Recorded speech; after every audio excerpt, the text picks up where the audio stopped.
No auge da Guerra Fria, enquanto o mundo prendia a respiração, olhos silenciosos nos observavam do céu. Eram os satélites espiões, a arma secreta das superpotências. Projetos como o americano Corona e o soviético Zenit capturavam imagens detalhadas de territórios inimigos, revelando bases militares, silos de mísseis e segredos de Estado. Foi a vigilância aérea que expôs a crise dos mísseis de Cuba, levando o mundo à beira do abismo nuclear.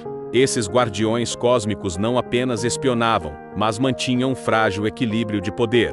A história foi escrita por essas lentes no espaço. Quer mais segredos revelados? Inscreva-se, curta, compartilhe e ative as notificações para não perder o próximo vídeo.